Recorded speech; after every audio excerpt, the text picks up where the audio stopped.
Cette habitude peut fatiguer votre cerveau en silence. Quand les petits gestes que vous faites chaque jour sans y penser s'accumulent, votre capacité à enregistrer les souvenirs et à les retrouver peut diminuer peu à peu. Première habitude, dormir moins de 6 heures. C'est pendant le sommeil profond que le liquide céphalorachidien circule et aide à nettoyer les déchets accumulés dans le cerveau pendant la journée.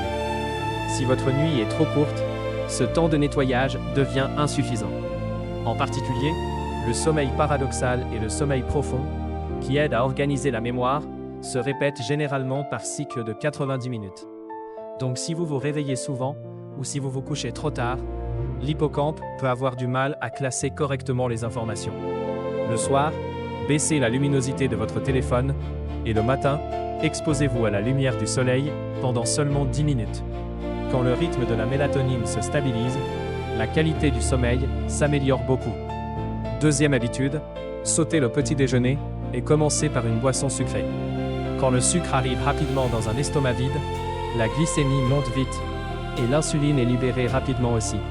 Sur le moment, vous pouvez avoir l'impression d'être plus réveillé. Mais peu après, la glycémie redescend, vous vous sentez dans le brouillard. Et l'hippocampe, qui joue un rôle important dans la mémoire, subit aussi du stress. En plus, recevoir une boisson froide et sucrée à jeun peut augmenter l'acidité et l'inconfort de l'estomac. Si le petit déjeuner vous semble trop lourd, commencez petit. Un œuf dur, une poignée de noix ou un verre d'eau tiède. Troisième habitude, restez assis plus de 10 heures par jour.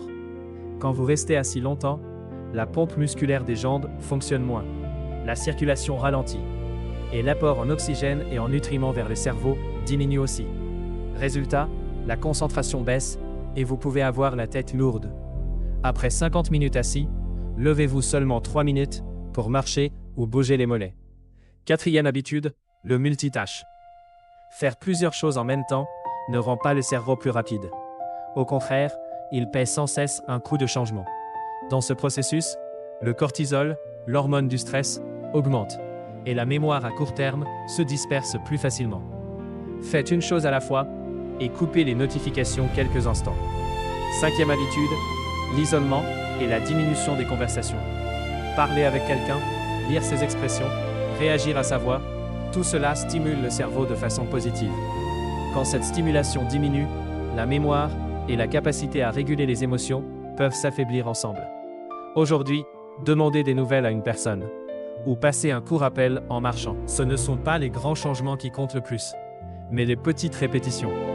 À partir d'aujourd'hui, changez une chose à la fois. Même quand vous pensez qu'il est trop tard, votre cerveau est encore prêt à aller mieux.